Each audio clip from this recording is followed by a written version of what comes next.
Milestone ট্র্যাজেডিতে ঝরে গেল আরও 2টি প্রাণ, 5 জনের অবস্থা সংকটাপন্ন। যোগ দিলেন বিদেশি চিকিৎসকরা, সারা দেশে বিশেষ দোয়া। নির্বাচন যত বিলম্বিত হবে সরকার নানান প্রশ্নের মুখে পড়বে, বললেন গয়েশ্বর। নিহত পাইলট তৌকিরের পরিবারের পাশে মির্জা ফখরুল। শেখ হাসিনা চাপিয়ে দেওয়া ফিটনেসবিহীন রাষ্ট্র মেরামত করছে এনসিপি। সুনামগঞ্জে নাহিদ ইসলাম। 3 আগস্ট জাতীয় সনদ আদায়ের ঘোষণা। জাতির কোনো সংকটে দেশ ছেড়ে পালায়নি জামায়াতের কোনো নেতা, দল গুছিয়ে সাহসিকতার সঙ্গে নির্বাচনী বৈতরণী পার হওয়ার আশা আমিরের। একটি গ্রহণযোগ্য নির্বাচনের মাধ্যমে জনগণের আস্থা ফিরিয়ে আনতে চায় কমিশন, বললেন সিইসি। ভোটার তালিকা সংশোধিত, অধ্যাদেশ জারি। ফেনীর পরশুরামে বিএসএফ এর গুলিতে 2 বাংলাদেশি নিহত, একজনের মরদেহ ভারতের হাসপাতালে, তীব্র প্রতিবাদ বিজেপির। এবং ভারতের রাজস্থানে ধসে পড়েছে স্কুল ভবন, 7 শিশুর মরদেহ উদ্ধার, আহত কমপক্ষে 29, আটকা পড়াদের উদ্ধারের কাজ অভিযান। আমন্ত্রণ সংবাদ সন্ধ্যায়, শুনছিলেন শিরোনাম, সাথে আছি বিপাশা চক্রবর্তী। রাজধানীর উত্তরার মাইলস্টোনে বিমান বিধ্বস্তের ঘটনায় মারা গেল আরও 2টি শিশু। 10 বছর বয়সী শিশু আয়মান আজ সকাল 9:30 এবং দুপুরে আরেক শিশু মাকিন মারা গেছেন। এ নিয়ে বার্ন ইনস্টিটিউটে মৃত্যুর সংখ্যা দাঁড়ালো 15-তে।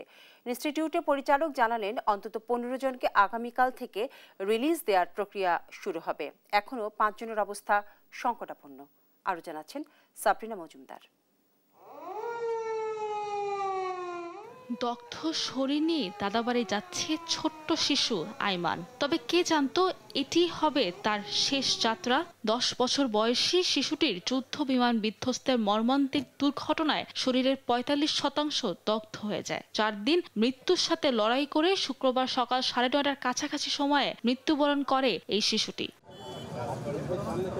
বার্ন ইনস্টিটিউটের পরিচালক জানালেন, গত রাত থেকে হঠাৎ তার শারীরিক পরিস্থিতির অবনতি হতে থাকে। নিহত আয়মানের স্বজনরা সকলের কাছে তার জন্য দোয়া চেয়েছেন, প্রশ্ন তুলেছেন 4 দিন আগেও স্বাভাবিকভাবে কথা বলা আয়মান মরল কিভাবে। আমরা গতকালকে রাতে ওনাকে আমরা বলেছিলাম যে সিভিয়ার ক্যাটাগরিতে ছিল, কিন্তু রাতে আমরা শিফট করে ওটাকে ক্রিটিক্যাল ক্যাটাগরিতে নিয়ে এবং সাথে সাথে ভোর 5:45টার দিকে ওকে আমরা ইন্টিউবেশনে দিই। এরপরে সকাল 9:15টার সময় আসলে ওর মৃত্যুটা আমরা নিশ্চিত করতে পারি। মৃত্যুটা নিশ্চিত করবার পরেই ওর কিছুক্ষণ পরেই বাচ্চার বাবার সাথে আমরা কথা বলি। সকালে হাসপাতালে আসেন স্বাস্থ্যসেবার মহাপরিচালক ও সচিব। চিকিৎসার ব্যাপারে খোঁজ খবর নিয়ে সাংবাদিকদের সাথে কথা বলেন তারা। জানান, সিঙ্গাপুর ও চীনের চিকিৎসক দল কাজ করছেন বাংলাদেশের চিকিৎসকদের সাথে। বললেন সিঙ্গাপুরের টিমটা অনেকদিন থেকে এখানে কাজ করে এবং এই ইনস্টিটিউটের সাথে তাদের একটা অ্যাকচুয়ালি চুক্তিবদ্ধ করা আছে। তারা অনেকবার এসেছেন এবং তারাও কাজ করতে স্বাচ্ছন্দ্য বোধ করেন। এখন চীনের যে টিমটা আছে তারাও আগ্রহী আছে, তাদের সাথে এই বিষয়টা অ্যাকচুয়ালি উপস্থাপন করা হয়েছে।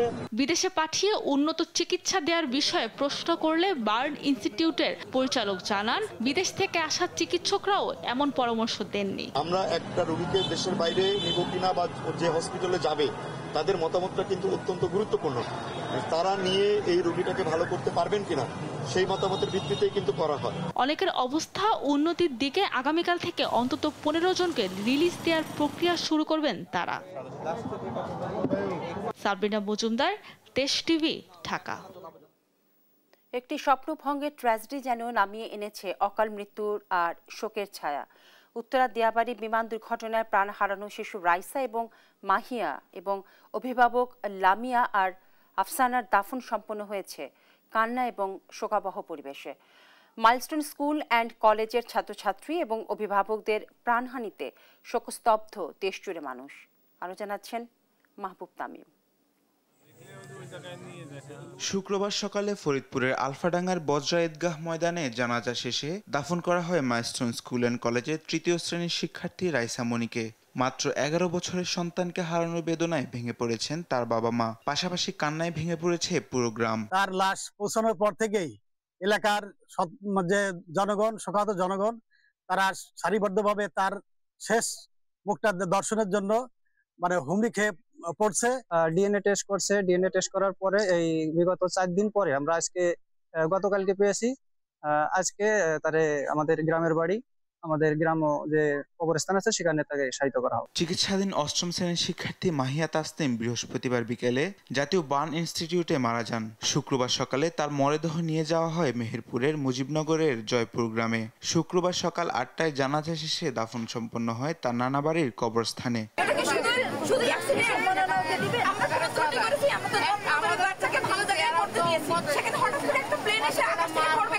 সবসময় যেন খোলামেলা আনন্দ উৎফুল্ল থাকার মতো থাকতাম, কিন্তু সেই আনন্দটুকু আজ হারিয়ে গেল। এদিকে সন্তানকে আনতে গিয়ে বিমান দুর্ঘটনায় নিখোঁজ হওয়া আফসানা প্রিয়ার মরদেহ ডিএনএ পরীক্ষার মাধ্যমে শনাক্ত হয়। বৃহস্পতিবার বিকেলে তার মরদেহ পৌঁছায় গাজীপুরের কালিয়াকৈর উপজেলার মেদির আশুলাই গ্রামে এবং রাত 3টায় তাকে দাফন করা হয়। অপরদিকে মেয়ে জায়রাকে আনতে স্কুল গেটে দাঁড়িয়েছিলেন তার মা লামিয়া আক্তার, কিন্তু চোখের সামনেই আগুনে পুড়ে যাওয়া মাকে হারায় মেয়ে জায়রা। পরবর্তীতে ডিএনএ পরীক্ষার মাধ্যমে শনাক্ত হওয়া দেহাবশেষ শুক্রবার সাভারে দাফন করা হয়। এতে শোকের ছায়া নেমে এসেছে পরিবারে। এই দুর্ঘটনা বদলে দিয়েছে পরিবারের জীবন। জানাজার কবরের নীরবতা যেন বলছে, এই মৃত্যু শুধু দুর্ঘটনার নয়, এটি দায়িত্বহীনতারও প্রতীক। মাহবুব তামিম, নিউজ ডেস্ক, দেশ টিভি। ঢাকার উত্তরার মাইলস্টোন স্কুল অ্যান্ড কলেজের প্রশিক্ষণ বিমান দুর্ঘটনায় নিহত শিক্ষার্থীদের রুহের মাগফিরাত এবং আহতদের দ্রুত সুস্থতা কামনায় দেশের বিভিন্ন স্থানে বিশেষ দোয়া এবং মোনাজাতের আয়োজন করা হয়েছে। বিশ্ব ঐতিহ্যবাহী ৬০ গম্বুজ মসজিদে শুক্রবার জুম্মার নামাজ শেষে মসজিদের দোয়া মাহফিলের আয়োজন করা হয়। জুম্মার নামাজের পর বিশেষ দোয়া এবং মোনাজাত করা হয় রাজশাহীর সব মসজিদে। মাদারীপুরের সব মসজিদেও ছিল একই আয়োজন। মুসল্লিরা অশ্রুসিক্ত হয়ে প্রার্থনায় অংশ নেন এবং শোকসন্তপ্ত পরিবারের জন্য ধৈর্য এবং সহনশীলতা কামনা করেন। রাজধানীর উত্তরার দিয়াবাড়িতে বিমান দুর্ঘটনায় 5 দিন হলেও এখনো উৎসুক জনতার ভিড় জমাচ্ছেন মাইলস্টোন প্রতিষ্ঠানটির প্রধান ফটকের সামনে। ঢাকার ভেতরে বিভিন্ন এলাকা ছাড়াও দূর দূরান্তের বিভিন্ন জেলা থেকে ক্যাম্পাসের প্রধান গেইটে এসে জড়ো হচ্ছেন সাধারণ মানুষ। মর্মান্তিক ঘটনার সাক্ষী হয়ে যে ধ্বংসাবশেষ রয়েছে সেটাও নিজ চোখে দেখতে চান উৎসুক জনতা। এদিকে নিহত পরিবারের সমবেদনা সহ কবর জিয়ারত করেছেন বিমান বাহিনী প্রধান। তাইফুর রহমান তুহিনের রিপোর্ট, জানাচ্ছেন মাহবুব তামিম। রাজধানীর উত্তরার দিয়াবাড়িতে মাইলস্টোন স্কুল অ্যান্ড কলেজে বিমান বিধ্বস্তের ঘটনাস্থল দেখতে শুক্রবার সকাল থেকে স্কুলের সামনে ভিড় জমান দেশের বিভিন্ন স্থান থেকে আগত দর্শনার্থীরা। 5 দিন পরেও ঘটনাস্থল এক পলক দেখার জন্য আসা উৎসুক জনতা স্কুলের ভেতরে প্রবেশ করেন। ঘটনাস্থলে স্বজন ও সহপাঠীরা আসলেও নিখোঁজ সন্ধানে আসা কাউকে দেখা যায়নি। ঘটনাস্থল দেখে অনেক দর্শনার্থী আবেগী হয়ে পড়েন। একটু সময় পাইলাম যে না, আমরা তো কিছু দেওয়ার মতো নাই, ওই জায়গাটা একটু পাড়া দিয়ে দেখতে আসি যে জায়গাটার হাল হকিকত। যেই ধরনের দুর্ঘটনা হচ্ছে ইতিহাসে মনে হয় আর এর ইতিহাসে আর কোনোদিন আমার জীবন আমি শুনি নাই। বাচ্চাগুলোর কষ্টে মানে আসতে পারতেছি না, ওদের হেল্প করতে ধরতে পারতেছি না, ওদের কষ্ট এটাতেই আমরা এই জন্য ভুলতে পারতেছি না। 2 রাত আমি ঘুমাইতে পারিনি। এই বাচ্চাদের জন্য খুব কষ্ট লাগে। এই পরিপ্রেক্ষিতে দেখতে এসে এখন তো দেখা যাচ্ছে না, তা ঘুরিয়ে চলে যেতে হবে। এদিকে শুক্রবার সকালে মাইলস্টোন স্কুল অ্যান্ড কলেজের শিক্ষার্থী উমায়নুর আশফিক, বোরহানুদ্দিন বাপ্পি ও মাহিদ হাসান আরিয়ানের সমাধিতে শ্রদ্ধা নিবেদন করেছেন বাংলাদেশ বিমান বাহিনী প্রধান air chief marshal Hasan Mahmud Khan. পরে রাজবাড়ী পুকুরপাড়া এলাকায় আরও এক পরিবারের কাছে ছুটে যান বিমান বাহিনী প্রধান। এ সময় বিমান বাহিনী প্রধান ও তার সহধর্মিণী বাফুয়া সভানেত্রী সালেহা খান নিহত 3 শিশুর পরিবারকে সান্ত্বনা দেওয়ার জন্য তাদের বাসায় যান। বিমান বাহিনী যে কোনো প্রয়োজনে নিহত আহতদের পরিবারের পাশে থাকার প্রতিশ্রুতি দেন। মাহবুব তামিম, দেশ টিভি, ঢাকা।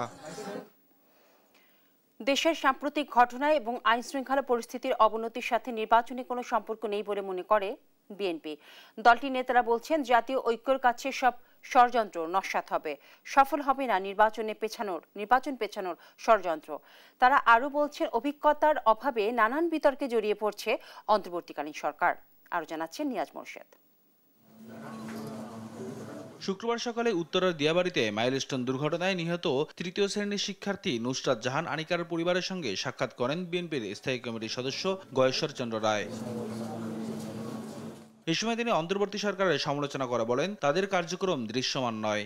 সরকার যখন বিপদে পড়ে আমাদেরকে ডাকে, এটা যে সরকার চলছে এটা কিন্তু দৃশ্যমান কেউ উপলব্ধি করে না, এবং যে যেই দায়িত্ব আছে নিচ থেকে উপর পর্যন্ত সরকারের উপদেষ্টার বাইরেও তারও অফিস আদালত সঠিকভাবে করে কিনা এ ব্যাপারে সন্দেহ আছে। দুপুরে তুরাগ থানার নয়নগরে একই দুর্ঘটনায় নিহত সাদিয়া আক্তারের পরিবারের খোঁজখবর নেন স্থায়ী কমিটির আরেক সদস্য ইকবাল হাসান মাহমুদ টুকু। অভিযোগ করেন মাইলস্টোনের ঘটনায় ঘোলাপানিতে মাছ শিকারে তৎপর একটি গোষ্ঠী মিছিল করে তারপরে সচিবালয়কে আক্রমণ করা দেখি নাই, এবং তারপরে দেখলাম যে প্রতিটি শক্তি যারা চলে গেছে তাদের স্লোগান হয়েছে, তাতে বোঝা যায় যে কারা এক জিনিস করছে। এবং এই ঘোলাপানি যত ইলেকশন দেরি হবে তত ঘোলাপানিতে মাছ শিকার করা এদের জন্য সুবিধা হবে। পরে তুরাগের নিষাদনগর এলাকায় একই ঘটনায় নিহত সাদের পরিবারের সাথে সাক্ষাৎ করেন স্থায়ী কমিটির সদস্য ডাক্তার এজেডএম জাহিদ হোসেন। বলেন, নির্বাচন বানচালের ষড়যন্ত্র ঐক্যবদ্ধভাবে রুখে দিবে জনগণ। সাধারণ মানুষ সিদ্ধান্ত নিবে, তারা যদি ঐক্যবদ্ধ থাকে, এবং সেটি যে ঐক্যবদ্ধ থাকবে সেটি আমি বিশ্বাস করি, এবং ইনশাআল্লাহ অনৈক্য সৃষ্টি করার যারা পরিকল্পনা করছেন তাদের ওটা কল্পনার মধ্যেই থাকবে, বাস্তবে আসবে না। দুপুরে মাইলস্টোনের ঘটনায় দুই শিশু নাজিয়া ও নাফির পরিবারের সাথে সাক্ষাৎ করেন বিএনপির সিনিয়র যুগ্ম মহাসচিব রুহুল কবির রিজভী। খবরগুলো যাতে আরো মজবুত আকারে এটা সংরক্ষণ করা যায়। এছাড়া বিকেলে ঢাকা সেনানিবাসে মাইলস্টোন দুর্ঘটনায় নিহত ফ্লাইট লেফটেন্যান্ট তৌকির ইসলাম সাগরের পরিবারের সঙ্গে সৌজন্য সাক্ষাৎ করেন বিএনপি মহাসচিব মির্জা ফখরুল ইসলাম আলমগীর। নিয়াজ মোরশেদ, দেশ টিভি, ঢাকা। শেখ হাসিনা একটি ফিটনেসবিহীন রাষ্ট্র চাপিয়ে দিয়ে গেছে বলে মন্তব্য করেছেন জাতীয় নাগরিক পার্টি এনসিপির আহ্বায়ক নাহিদ ইসলাম। শুক্রবার দুপুরে সুনামগঞ্জে পথসভায় তিনি কথা বলেন। নাহিদ আরও বলেন, এনসিপি রাষ্ট্র মেরামতের জন্য প্রতিষ্ঠিত হয়েছে, নতুন বাংলাদেশ প্রতিষ্ঠিত না হওয়া পর্যন্ত লড়াই চলবে। বিকেলে সিলেটে পৌঁছায় এনসিপির পদযাত্রা। সহকর্মীদের তথ্য এবং ছবিতে জানাচ্ছেন ফারজানা আফরোজ টুম্পা।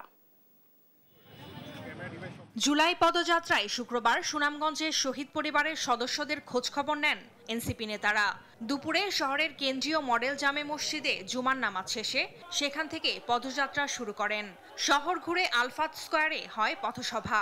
বক্তব্য রাখেন কেন্দ্রীয় নেতারা। সভায় শেখ হাসিনা একটি ফিটনেসবিহীন রাষ্ট্র চাপিয়ে দিয়ে গেছে বলে মন্তব্য করেন এনসিপি আহ্বায়ক নাহিদ ইসলাম। বলেন, এনসিপি রাষ্ট্র মেরামতের জন্য প্রতিষ্ঠিত হয়েছে। শেখ হাসিনা একটা ফিটনেসবিহীন রাষ্ট্র আমাদের উপর চাপিয়ে দিয়ে গেছে, এই প্রজন্মের উপর চাপিয়ে দিয়ে গেছে। আমরা বলেছি এই প্রজন্ম, আমরা ভবিষ্যৎ প্রজন্মের জন্য একটা ফিটনেসবিহীন রাষ্ট্র দিয়ে যেতে পারি না। নাহিদ ইসলাম বলেন, নতুন বাংলাদেশ প্রতিষ্ঠা না হওয়া পর্যন্ত লড়াই চলবে। জুলাই সনদ ও ঘোষণাপত্র আদায় করে ছাড়বেন বলেও ঘোষণা দেন তিনি। আপনাদের সন্তানরা যারা জীবন দিয়েছে, যারা আজকে এখানে একজন শহীদ পরিবারের বাবা রয়েছেন, শহীদ সোহাগের বাবা রয়েছেন, যারা রাস্তায় জীবন দিয়েছিলেন, তাদের জন্য হলেও, তাদের আকাঙ্ক্ষা পূরণের জন্য হলেও, ভবিষ্যৎ প্রজন্মের জন্য হলো এই রাষ্ট্রের ফিটনেস আমাদেরকে তৈরি করতে হবে, এই রাষ্ট্রের মেরামত আমাদেরকে তৈরি করতে হবে। বিকেলে সিলেট পৌঁছান এনসিপি নেতারা। সেখানেও পদযাত্রা ও পথসভা হয়। ফারজানা আফরোজ টুম্পা, নিউজ ডেস্ক, দেশ টিভি। আগামী নির্বাচনে সরকারকে প্রতিবন্ধী জনগণের ভোট নিশ্চিত করার আহ্বান জানিয়েছেন এনসিপির মুখ্য সমন্বয়ক নাভিদ নওরোজ শাহ। তিনি বলেন, নতুন সংবিধান রচনা করে প্রতিবন্ধীদের অধিকার নিশ্চিত করতে হবে। শুক্রবার বিকেলে রাজধানী বাংলা মোটরে জুলাই গণঅভ্যুত্থান বৈষম্যহীন বাংলাদেশ গঠনে প্রতিবন্ধী নাগরিকদের রাজনৈতিক অংশগ্রহণে মতবিনিময় সভায় এসব কথা বলেন তিনি। এনসিপির নেতারা আরও বলেন, নতুন সংবিধান ছাড়া কোনো নির্বাচন নয়, প্রতিবন্ধীদের সাংবিধানিক অধিকার দিতে হবে। সংবিধানে 5% কোটা রাখার দাবিও জানান তারা।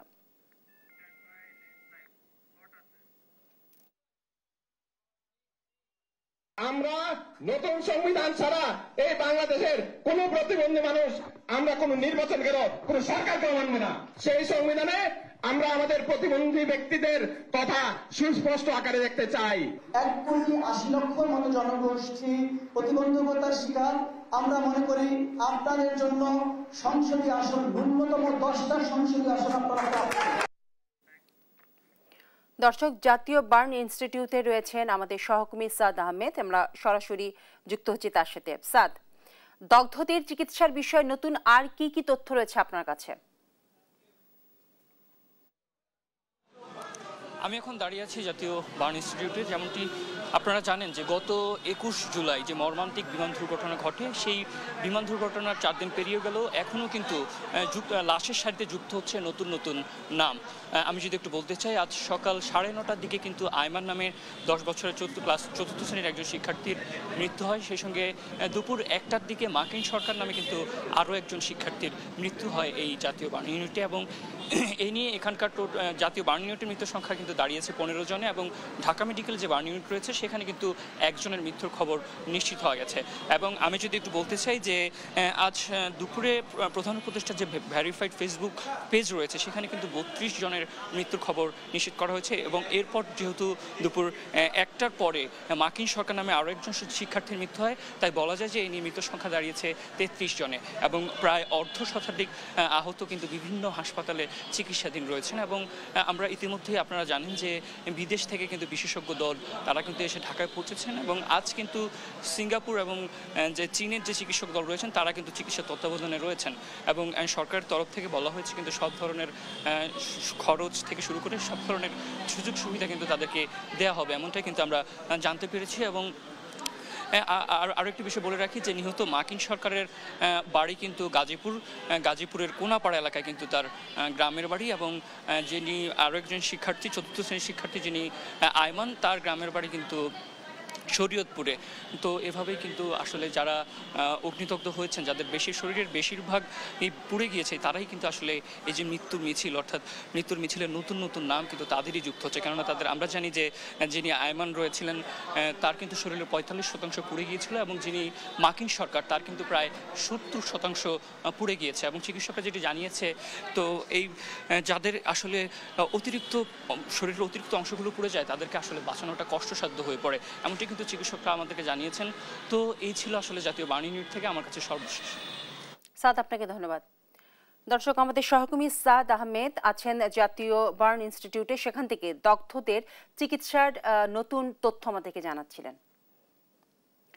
জামায়াত ইসলামী দল নিয়ন্ত্রণ করতে পেরেছে, ক্ষমতা পেলে দেশও নিয়ন্ত্রণ করতে পারবে বলে মন্তব্য করেছেন বাংলাদেশের জামায়াত ইসলামীর আমির ডাক্তার শফিকুর রহমান। শুক্রবার দুপুরে রাজধানীর চীন মৈত্রী সম্মেলন কেন্দ্রে জামায়াতের রোকন সম্মেলনে যোগ দিয়ে একথা বলেন তিনি। গত 15.5 বছরে দেশ বিচারের নামে প্রহসন দেখেছে বলে অভিযোগ করেন ডাক্তার শফিকুর রহমান। এ সময় ইনসাফ ভিত্তিক সমাজ বিনির্মাণে সবার সহযোগিতা চান তিনি। বলেন, জামায়াতের রাজনীতি হবে মানুষ এবং মানবতার কল্যাণে। গত 54 বছরে বাংলাদেশের একজন নাগরিকের প্রতিও অবিচার করেনি জামায়াতের দাবি করেন জামায়াতের এই আমির। আমরা আশা করি এই দলের হাতে আল্লাহ যদি দেশ পরিচালনার দায়িত্ব দেন, এখন আমরা দল নিয়ন্ত্রণ করেছি, আমরা ইনশাআল্লাহ দেশও নিয়ন্ত্রণ করতে পারব। আমরা যখন নিজেরা ঘুষ খাবো না, যখন চাঁদা দাবি করব না, যখন আমরা দখলদারিতে যাব না, তখন আশা করি বাকি সকলে বার্তা পেয়ে যাবেন এবং সকলের কান খাড়া হয়ে যাবে। দেশে সুস্থ ধারার রাজনীতির পরিবেশ নষ্ট হচ্ছে বলে মন্তব্য করেছেন ইসলামী আন্দোলন বাংলাদেশের আমির মুফতি সৈয়দ মোহাম্মদ রেজাউল করিম। শুক্রবার বিকেলে বাইতুল মোকাররম মসজিদের উত্তর গেটে ইসলামী যুব আন্দোলন বাংলাদেশের 9ম প্রতিষ্ঠাবার্ষিকী জামায়াতে এমন মন্তব্য করেন তিনি। এ সময় রাজনৈতিক দলগুলোকে ক্ষমতাপ্রেমী না হয়ে দেশপ্রেমী হবারও আহ্বান জানান তিনি। তারেক মাহমুদ সুজনের রিপোর্ট। জুলাই চেতনার বাস্তবায়ন, গণহত্যার বিচার, শহীদ পরিবারের পুনর্বাসন এবং বৈষম্যহীন ইনসাফ ভিত্তিক কল্যাণ রাষ্ট্র গড়ার দাবিতে বাইতুল মোকাররমের উত্তর গেট সংলগ্ন মার্কাত চত্বরে ইসলামী যুব আন্দোলন বাংলাদেশের এই জমায়েত সংগঠনের 9ম প্রতিষ্ঠাবার্ষিকী উপলক্ষে শুক্রবার বাদ-জুমা ঢাকা সহ আশেপাশের জেলা থেকে সমাবেশ স্থলে আসতে শুরু করেন নেতাকর্মীরা। এ সময় বক্তারা বলেন, বিগত দিনে যারা নির্যাতনের শিকার হয়েছেন তারাই এখন জালিমদের ভূমিকায় আবর্তিত হয়েছে। চাঁদাবাজি, দুর্নীতি বন্ধ না হলে তা প্রতিহতেরও হুঁশিয়ারি দেন তারা। আমাদের নেতা কর্মীদের কোনো চাঁদার সাথে যুক্ত হতে দেখছেন, কোনো টেন্ডারবাজি করছে, কোনো ধর্ষণে পাইছেন, কোনো খুন খারাপিতে পাইছেন, ব্যাংকে লুটে পাইছেন, সমস্ত বিএনপি ওই সন্ত্রাসীরা তার সাথে জড়িত। ইসলাম প্রতিষ্ঠা হলে আর চুরি করা সম্ভব হবে না, ডাকাতি করা সম্ভব হবে না, চাঁদাবাজি করা সম্ভব হবে না, দুর্নীতি করা সম্ভব হবে না, ঘুষের কারবার করা সম্ভব হবে না। এই জন্য ইসলামকে তারা ভয় করতেছে।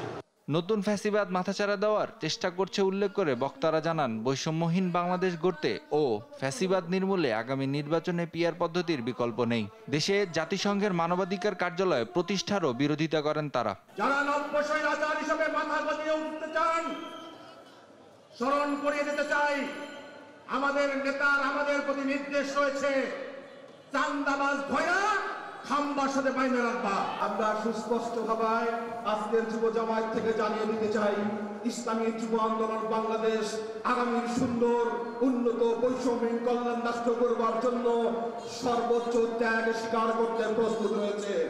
সমাবেশে যোগ দিয়ে রাজনৈতিক দলগুলোকে দেশপ্রেমী হওয়ার আহ্বান করেন ইসলামী আন্দোলন বাংলাদেশের আমির মুফতি সৈয়দ মোহাম্মদ রেজাউল করিম।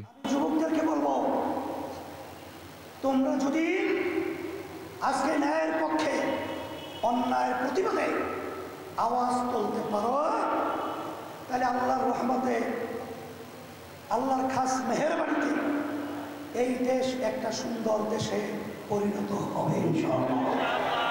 বিগত শাসনামলে রাজনৈতিক দলগুলো দেশের মানুষের জন্য রাজনীতি করেনি বলেও অভিযোগ করেন বক্তারা। নাইম আফসান, দেশ টিভি, ঢাকা। সংস্কার, গণহত্যার বিচার এবং লেভেল প্লেইং ফিল্ড ছাড়া নির্বাচন হবে না বলে মন্তব্য করেছেন বাংলাদেশের জামায়াতে ইসলামের নায়েবে আমির সৈয়দ আব্দুল্লাহ মোহাম্মদ তাহের। শুক্রবার বিকেলে বাংলাদেশ চীন মৈত্রী সম্মেলন কেন্দ্রে ঢাকা মহানগর দক্ষিণের কর্মী সম্মেলনে একথা বলেন তিনি। তিনি আরো বলেন, আর কাউকে কেন্দ্র দখল করে ক্ষমতায় আসার সুযোগ দেয়া হবে না। অন্যদেরকে অন্ধকারে রেখে সুযোগ নেওয়ার অপচেষ্টা এদেশের মানুষ মানবে না। দুর্নীতিমুক্ত বাংলাদেশ করতে জামায়াত ইসলামী নেতৃত্ব দেবে বলেও মন্তব্য করেন তাহের।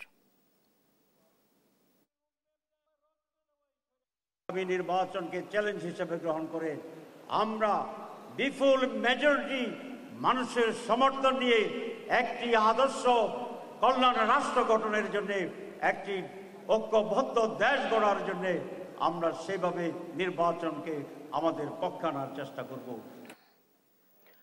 জীবনের শেষ প্রান্তে এসে একটি সুষ্ঠু এবং নিরপেক্ষ নির্বাচন আয়োজনের দায়িত্ব পেয়েছেন, যা দেশের জন্য আন্তরিকভাবে সম্পূর্ণ করতে চান প্রধান নির্বাচন commissioner CEC AMM Nasir Uddin. শুক্রবার যশোর কালেক্টরেট মসজিদে জুম্মার নামাজের আগে মুসল্লিদের উদ্দেশ্যে দেওয়া সংক্ষিপ্ত বক্তৃতায় তিনি এইসব কথা বলেন। একই সঙ্গে তিনি ঢাকায় বিমান দুর্ঘটনায় নিহতদের আত্মার মাগফিরাত কামনায় বিশেষ দোয়া এবং মোনাজাতে অংশ নেন। খুলনা যাওয়ার পথে যশোরে যাত্রা বিরতির সময় তিনি এই মসজিদে নামাজ আদায় করেন। এ সময় সিইসি বলেন, দীর্ঘ চাকরি জীবনে নানান দায়িত্ব পালন করলেও বর্তমান দায়িত্ব সবচেয়ে গুরুত্বপূর্ণ। একটি গ্রহণযোগ্য নির্বাচনের মাধ্যমে তিনি জনগণের আস্থা ফিরিয়ে আনতে চান। তফসিলের আগে বছরের যে কোনো সময় ভোটার তালিকা করতে পারবে নির্বাচন কমিশন, এই মর্মে প্রজ্ঞাপন জারি করেছে অন্তর্বর্তী সরকার। বৃহস্পতিবার রাতে আইন, বিচার এবং সংসদ বিষয়ক মন্ত্রণালয়, লেজিসলেটিভ এবং সংসদ বিষয়ক বিভাগ থেকে এই অধ্যাদেশ জারি করা হয়। এতে বলা হয়, যেহেতু ভোটার তালিকা আইন 2009 কিছু ধারা সংশোধন করা প্রয়োজন এবং যেহেতু সংসদ ভেঙে যাওয়ার অবস্থা রয়েছে এবং রাষ্ট্রপতির নিকট এই বিষয়ে আশু ব্যবস্থা নেওয়ার প্রয়োজনীয়তার প্রতীয়মান হয়েছে, তাই সংবিধানের 93-এর 1 অনুচ্ছেদে প্রদত্ত ক্ষমতা বলে রাষ্ট্রপতি নিম্নরূপ অধ্যাদেশ প্রণয়ন এবং জারি করলেন। প্রজ্ঞাপন অনুযায়ী তাফসিল ঘোষণার আগে নির্বাচন কমিশন চাইলে বছরের যে কোনো সময় নতুন ভোটার অন্তর্ভুক্ত এবং তালিকা প্রকাশ করতে পারবে।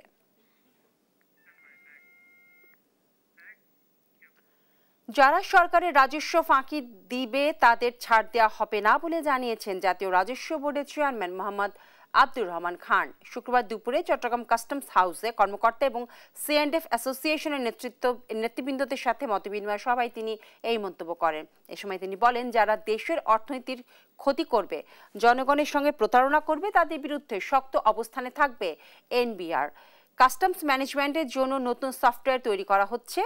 আগামী 1 বছরের মধ্যে এই কাজ সম্পন্ন হবে। সেই সাথে ব্যবসায়ীরা যাতে আরও দ্রুত সেবা পেতে পারে তা নিশ্চিত করতে NBR কাজ করে যাচ্ছে বলেও আশ্বস্ত করেন তিনি। আমাদের মূল ফোকাস থাকবে ট্রেড ফ্যাসিলিটেশন। এর মানে এই না যে যারা আমাদের কর ফাঁকি দিবেন, মিস ডিক্লারেশন করবেন, গভর্নমেন্ট সরকারকে না জনগণকে ঠকাবেন। আপনি যদি রাষ্ট্রীয় কোষাগারকে ঠকান, রাষ্ট্রকে ঠকান, এর মানে রাষ্ট্রের 18 কোটি মানুষকে আপনি ঠকালেন। তো এইটাও আপনারা যাতে না করেন তারও আমরা এক্সাম্পলারি অ্যাকশন আমরা ডেফিনেটলি রাখবো। ফেনীর পরশুরামে ভারতীয় সীমান্তরক্ষী বাহিনী বিএসএফ এর গুলিতে মিল্লাত হোসেন এবং লিটন নামে 2 বাংলাদেশি যুবকের মৃত্যু হয়েছে। গুলিবিদ্ধ হয়ে আহত হয়েছেন আরও একজন। বৃহস্পতিবার দিবাগত রাত 12টার দিকে উপজেলার বাঁশপদুয়া সীমান্ত এলাকায় এই দুর্ঘটনা ঘটে। বিজিবি এবং স্থানীয়রা জানিয়েছেন বৃহস্পতিবার রাতে গুথুমা বিওপি আওতাধীন সীমান্ত পিলার অতিক্রম করে ভারতের অভ্যন্তরে তার কাটার কাছে যান মিল্লাত, লিটন, আফসার এবং তার সহযোগীরা। এখন তাদের লক্ষ্য করে বিএসএফ সদস্যরা গুলি ছোড়েন।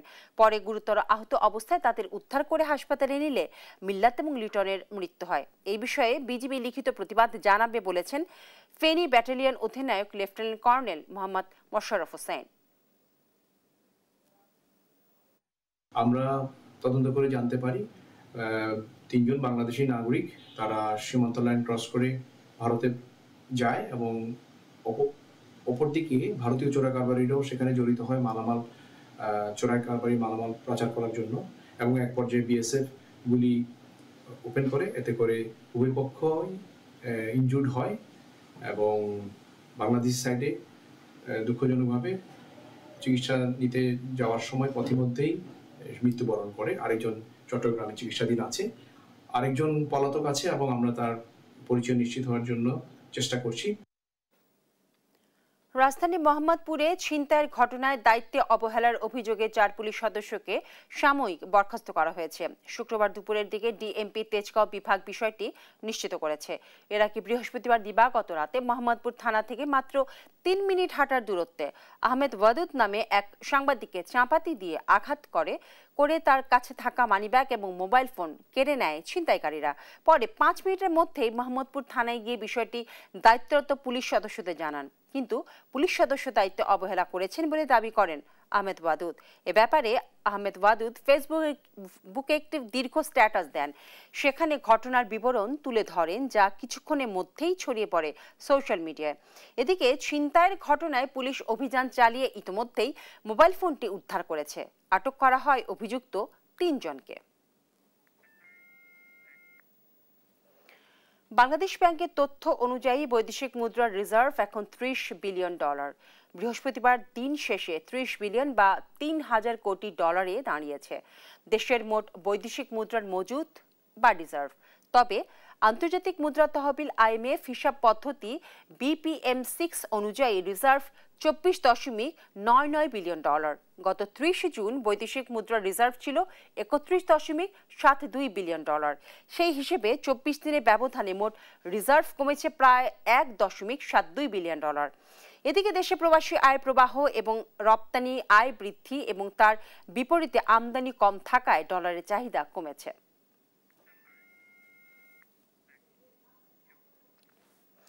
বঙ্গোপসাগরে সৃষ্ট নিম্নচাপের প্রভাবে দেশের বিভিন্ন এলাকায় শুক্রবার মধ্যরাতের মধ্যে 60 কিলোমিটার বেগে ঝড় এবং উপকূলে 3 ফুটের বেশি জলোচ্ছ্বাসের শঙ্কা রয়েছে।